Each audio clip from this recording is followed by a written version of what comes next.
Students, can you hear me? Yes, sir. Yes, sir. अब students आज हम लोगों को ऐसा सम करना है बेटा, जिस सम के अंदर दो बैलेंस शीट्स बनेंगी, एक मर्जर की और एक परचेज की। दोनों में फर्क क्या है बेटा? मर्जर का मतलब क्या होता है? दोनों कंपनियां मिलकर काम करेंगी। परचेज का मतलब क्या होता है? एक कंपनी दूसरी कंपनी को टेक ओवर करेगी। अब दोनों में जो फर्क आएगा बेटा, दोनों में सिर्फ बैलेंस शीट बनेगी, छोटे छोटे पॉइंट्स चेंज होंगे। सबसे इजी टॉपिक बेटा इस चैप्टर का और सबसे स्कोरिंग, 7 मार्क की दो बैलेंस शीट खत्म, 14 मार्क्स हमारे कैश। ध्यान से सुनना, ये कंफर्म आता है। ये वाला जो क्वेश्चन करेंगे ना बेटा, आज कल परसों 3 दिन सलंग लेक्चर में लूंगा बेटा, परसों चैप्टर खत्म हो जाएगा। 3 दिन में जो सम्स करेंगे ना, उनमें से एक कंफर्म 14 मार्क्स में आएगा आएगा आएगा ही, कंफर्म। ध्यान से सुनना क्या लिखा हुआ है students. A Limited and B Limited decided to amalgamate on 31/3/2012. दोनों कंपनियों ने मिलके बिजनेस करने का नक्की किया है। For which A Limited takes over the business of B Limited. A Limited जो है वो B Limited का बिजनेस टेक ओवर कर रहा है। A Limited टेक ओवर कर रहा है बेटा, इसका मतलब A Limited जो है वो बायर है, बायर है A Limited एंड वेंडर है बी लिमिटेड। अब स्टूडेंट्स हमेशा बेटा जो हम लोग एनएपीसी फाइंड करते हैं वो वेंडर का फाइंड करते हैं बेटा। तो यहाँ पे मैं हेडिंग दूंगा बी लिमिटेड और यहाँ पे लिखूंगा एनए एंड पीसी, फिर यहाँ मैं बैलेंस शीट बनाऊंगा बेटा। ध्यान से सुनना students, there balance sheets on that date were as follows. दोनों कंपनियों की बैलेंस शीट दी हुई है। A Limited took over the business of B Limited on 1st April 2012. A Limited paid the purchase price as follows. Number 1, 70,000 equity shares of 10 each fully paid to equity shares of B Limited. कितने equity shares दिए बेटा हम लोगों ने उनको? 70,000, 10 रुपए का एक, मतलब 7 लाख हम लोगों ने उनको इक्विटी शेयर्स के फॉर्म में दिए। 14% preferences of 100 each to make payment to preference shareholders of B Limited at a premium of 10%. हम उनके प्रेफरेंसेस को 10% प्रीमियम पे पैसा दे रहे हैं बेटा। ध्यान से सुना, यहां लिखेंगे 14% प्रेफरेंस शेयर, 10% प्रीमियम पे। अब बेटा हम लोग बी लिमिटेड का फाइंड कर रहे हैं। बी लिमिटेड के प्रेफरेंसेस हैं 3,40,000 के, उस पर प्लस 10% करो बेटा। 3,40,000 प्लस 10% करो,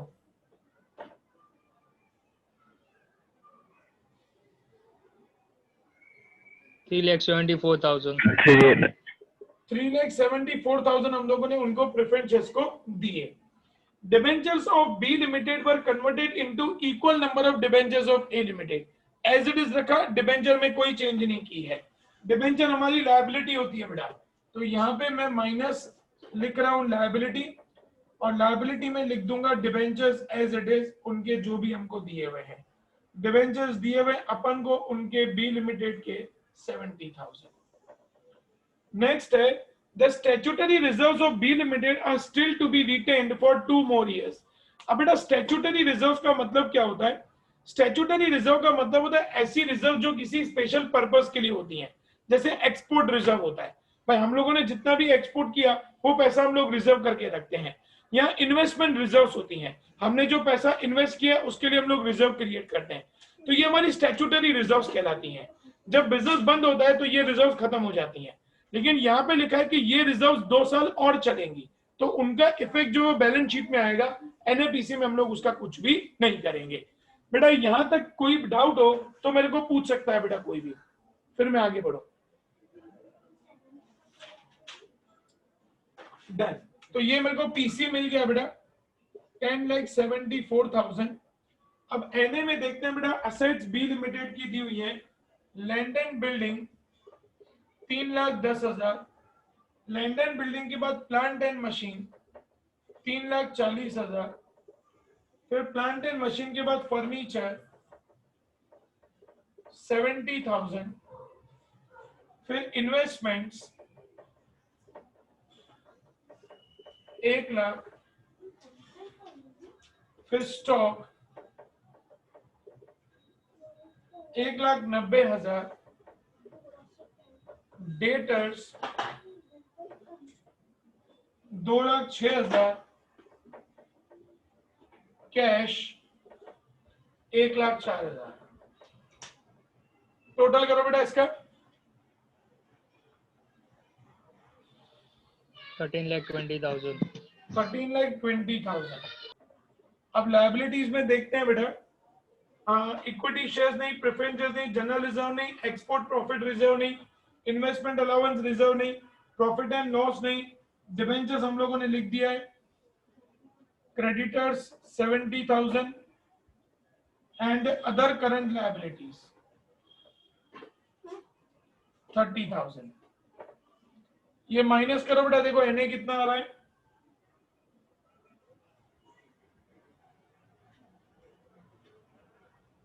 $11,50,000।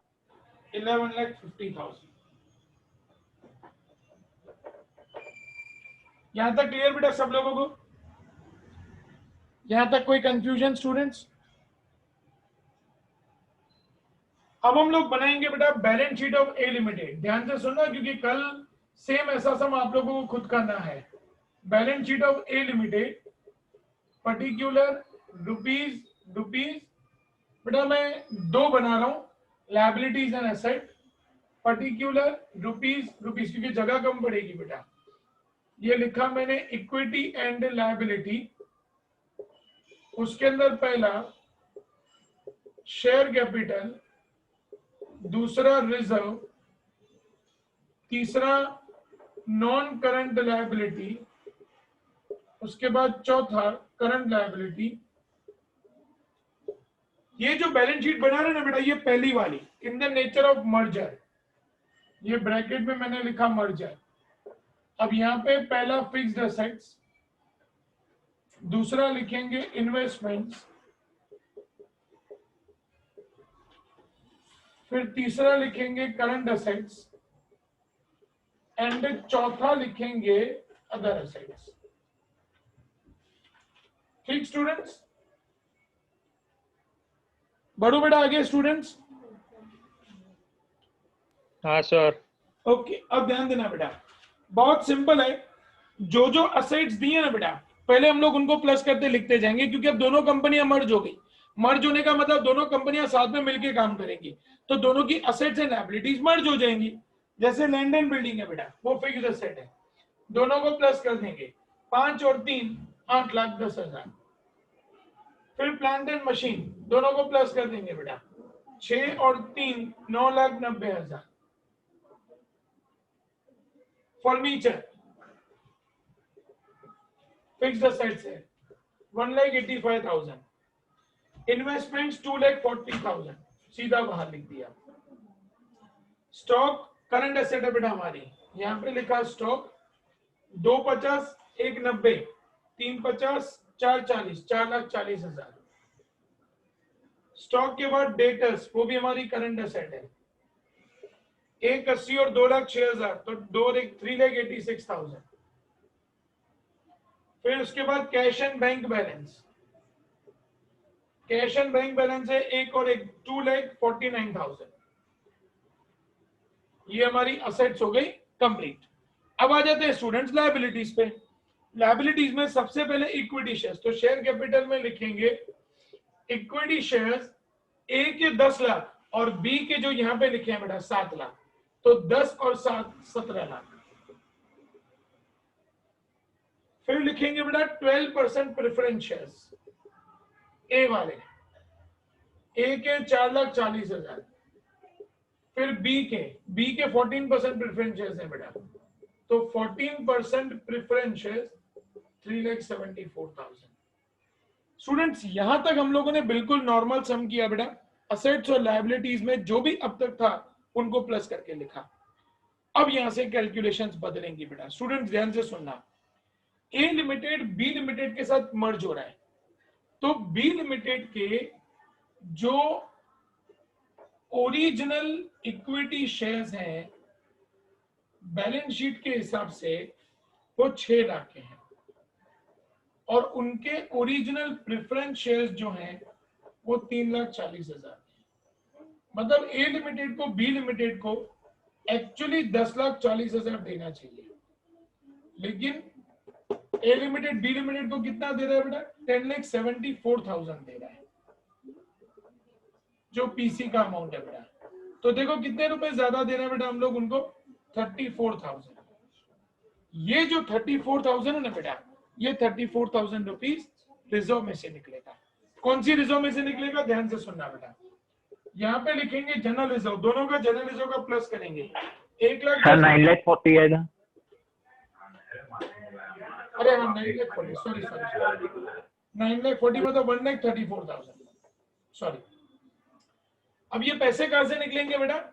जनरल रिजर्व दोनों का प्लस कर दिया, 1,00,000 और 50,000 1,50,000। ऐसे ही पीएनएल भी दोनों का प्लस करेंगे बेटा। पीएनएल है 1,50,000 प्लस 1,00,000 2,50,000, तो 2 और 1 3 4 लाख। उसमें से ये जो एक्स्ट्रा पैसा हमने दिया है बेटा सरप्लस, वो हम लोग माइनस कर देंगे 1,34,000। माइनस करो बेटा, देखो कितनी रिजर्व बच रही है।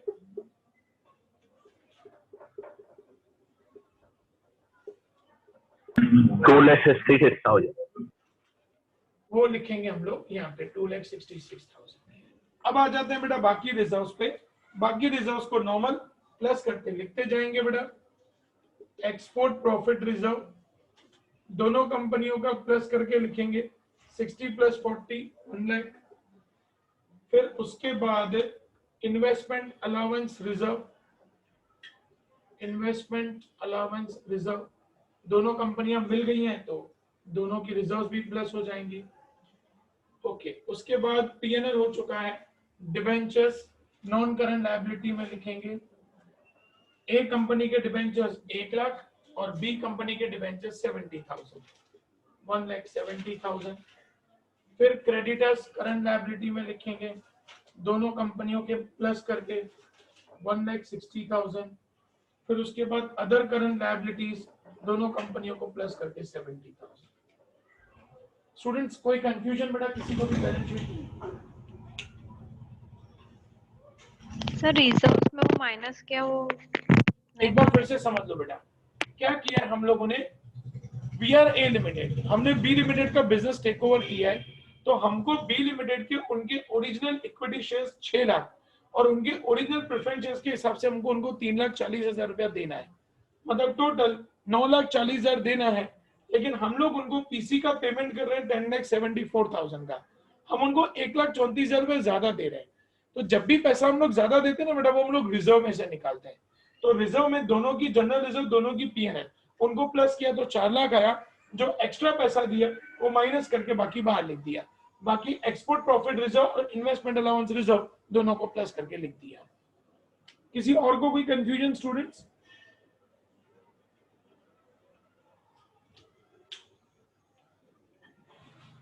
किसी और को कोई कंफ्यूजन?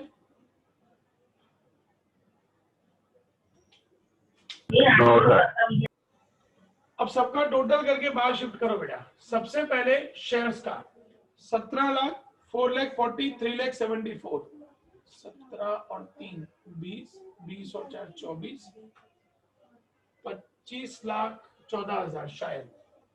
बेटा प्लीज वेरीफाई करना। I think yes sir. बराबर है ना बेटा? अब रिजर्व्स का टोटल करो बेटा। 2 लाख, 3 लाख, 3,86,000। इधर 1,70,000, इधर 160 + 70 करो बेटा। 2,30,000। 2,30,000। अब बेटा लायबिलिटी का टोटल करो। देखो मैच आ रहा है 2 3 4 लाख, 25 और 4 29, 29 + 3 32, 33 लाख आ रहा है शायद। Yes sir. बराबर ना बेटा? अब इसी तरीके से फिक्स्ड असेट्स का टोटल करेंगे। 8 और 9 17, 18 लाख, 19,85,000। इन्वेस्टमेंट्स तो बाहर लिख दिए। करंट असेट्स का टोटल करें तो 10,75,000। अदर असेट्स में कुछ है नहीं। टोटल करो बेटा दोनों का। 19 और 2 21 और 10 31, 33 लाख। 33। ये आपकी मर्जर की बैलेंस शीट टैली हो गई। यहाँ तक क्लियर बेटा सब लोगों को स्टूडेंट्स? Yes, sir. कंप्लीट करो बेटा, चलो कंप्लीट करो। सर फोटो भेज दीजिए ना। सर फोटो भेज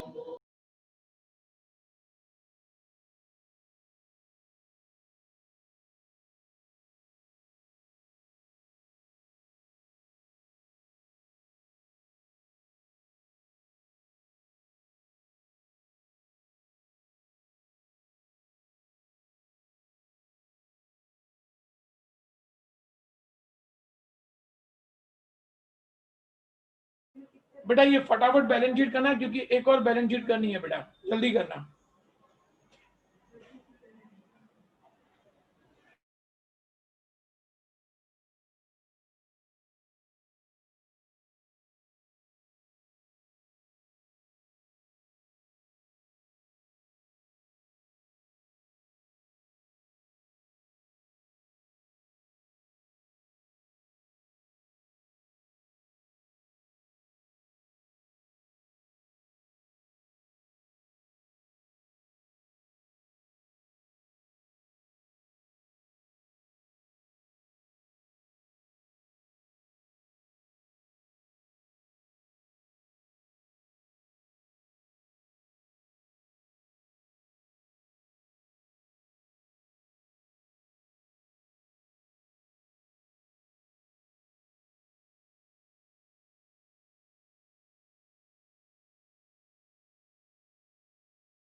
हो गया सर।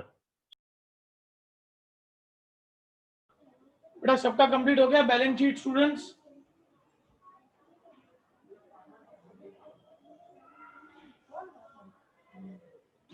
बाकी है सर थोड़ा। ओके बेटा।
हो गया सर।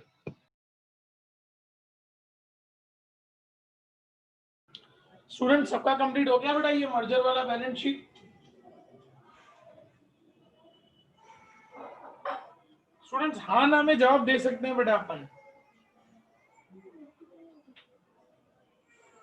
हो गया।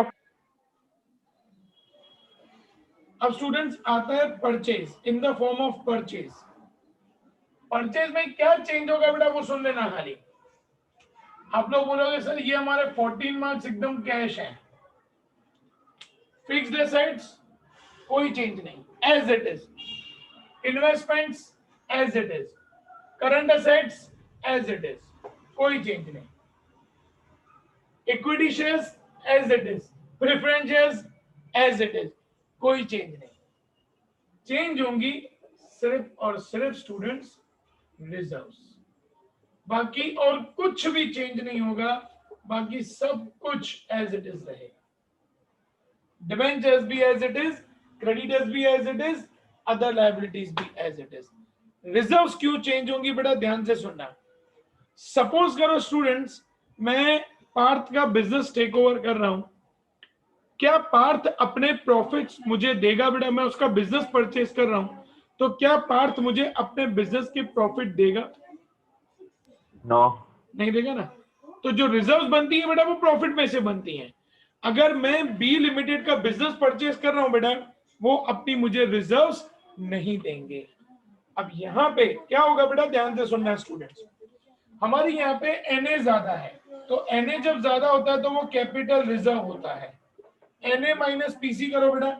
11,50,000 माइनस 10,74,000। देखो कैपिटल रिजर्व कितना आ रहा है बेटा? 76,000। ये आएगा यहाँ पे कैपिटल रिजर्व 76,000। अब इक्विटी शेयर्स हो गया बेटा, प्रेफरेंस शेयर्स हो गया, जनरल रिजर्व सिर्फ हमारा ए लिमिटेड का। बी लिमिटेड अपना रिजर्व हमको नहीं देगा। एक्सपोर्ट प्रॉफिट रिजर्व हमें ए बी लिमिटेड का नहीं लेना है, लेकिन एडजस्टमेंट में लिखा हुआ है कि ये रिजर्व और 2 साल चल सकता है, तो हम उनका ये रिजर्व टेक ओवर करेंगे। ध्यान से सुनना बेटा, ये स्टैट्यूटरी रिजर्व है। तो एक्सपोर्ट प्रॉफिट रिजर्व 60,000 हमारा, 40,000 उनका, 1,00,000 रुपए। ध्यान से सुनना बेटा। इन्वेस्टमेंट अलाउंस रिजर्व ये भी स्टैट्यूटरी रिजर्व है, 0 + 20 20,000। अब ये जो एक्सपोर्ट प्रॉफिट रिजर्व और जो इन्वेस्टमेंट अलाउंस रिजर्व उनका है बेटा, उसके लिए हम उनका बिजनेस परचेज कर रहे हैं, मतलब हम उनसे ये रिजर्व भी लेंगे, तो ये अदर असेट्स में जाएगा। इसको बोलते हैं अमालगमेशन एडजस्टमेंट अकाउंट। दोनों रिजर्व को प्लस करके उनकी बी लिमिटेड की एक्सपोर्ट प्रॉफिट रिजर्व 40,000 और इन्वेस्टमेंट अलाउंस रिजर्व 20,000, मतलब के 60,000। बेटा लॉजिक क्लियर हुआ स्टूडेंट सब लोगों को? बेटा सर लास्ट वाला पॉइंट वापस। फिर से एक बार बेटा, हम बी लिमिटेड का बिजनेस परचेज कर रहे हैं, वो अपनी रिजर्व्स हमको नहीं देंगे, लेकिन ये स्टैट्यूटरी रिजर्व्स हैं। स्टैट्यूटरी रिजर्व्स का उनके लिए वैसे भी कोई काम नहीं है, तो हमने वो भी टेक ओवर कर ली।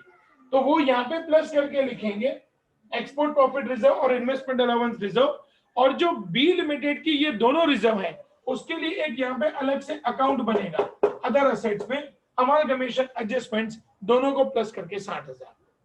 बढ़ू आगे students? Yes sir. Okay, investment allowance reserve हो गया। पीएनएल सिर्फ हमारा, उनका नहीं, क्योंकि हम लोग उनका बिजनेस सिर्फ टेक ओवर कर रहे हैं बेटा, उनके प्रॉफिट्स हमारे नहीं होंगे। डिबेंचर आ गया, क्रेडिटर्स आ गया, अदर लायबिलिटीज आ गई। सिर्फ रिजर्व चेंज हुई बेटा। अब इनको टोटल करके बाहर शिफ्ट करो। 1 लाख, 1 लाख, 2 लाख, 3 लाख, 3 लाख, 3 लाख एंड 70, 3 लाख 4,46,000। 4,46,000। अब बेटा टोटल करेंगे, देखो कितना आ रहा है, 25 और 4 29, 30, 30 plus 2 32, 32, 33, 33,60,000 if I'm not wrong. Yes sir, 33 lakh yes sir. 33,60,000। अब यहाँ पे ये 60,000 बाहर आ जाएगा। अब यहाँ पे टोटल करो बेटा, देखो 33,60,000 आ रहा है। Yes sir. देखो कितना इजी सम है बेटा, इस सम के 14 मार्क्स मिलते हैं बेटा। चलो फटाफट इसको बैलेंस शीट को कंप्लीट करो बेटा, 9 मिनट बाकी है, जल्दी करना बेटा। फोटो भेजोगे स्टूडेंट्स? हाँ यस सर। सर भाई। हाँ सर। भेज देता हूँ, भेज देता हूँ, भेज देता हूँ। एनआईपीसी तो वही रहेगा, एनआईपीसी तो आपको फिर से करने की जरूरत नहीं है बेटा। सर ये 60,000 एक बार बताओ ना कहाँ से आया? जो अमालगमेशन एडजस्टमेंट में लिखा है बेटा वो बोल रहे हो जानवी? हाँ सर। उसमें क्या है बेटा कि जो बी लिमिटेड की एक्सपोर्ट प्रॉफिट रिजर्व 40,000 है और इन्वेस्टमेंट अलाउंस रिजर्व 20,000 है बी लिमिटेड की। 40 प्लस 20 60,000 वो यहाँ पे आएगा बेटा, क्योंकि हमने उनका बिजनेस परचेज किया तो वो अपनी रिजर्व्स नहीं देंगे, लेकिन ये स्टैट्यूटरी रिजर्व्स हैं, वो हम लोग उनकी टेक ओवर कर लेंगे। तो अब वो रिजर्व्स हमारी हो गई, तो इसीलिए वो हमारी असेट हो गई, इसीलिए अदर असेट्स में जाएगा अमालगमेशन एडजस्टमेंट 60,000। क्लियर जानवी? हाँ सर। ओके स्टूडेंट्स, 8 मिनट है, फटाफट करना बेटा।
बेटा जल्दी करना, 5 मिनट ही बाकी हैं।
हो गया सर।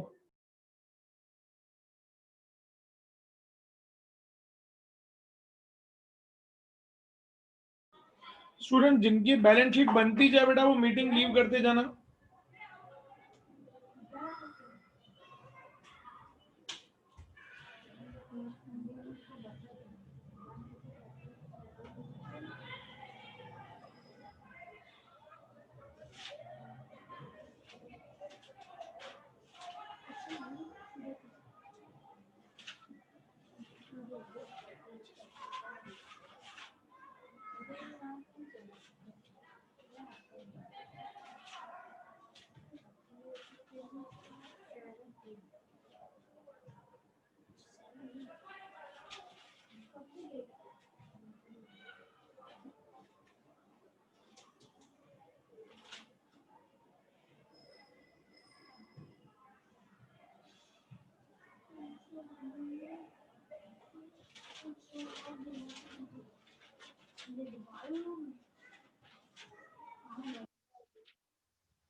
कीर्ति कितना बाकी है बेटा?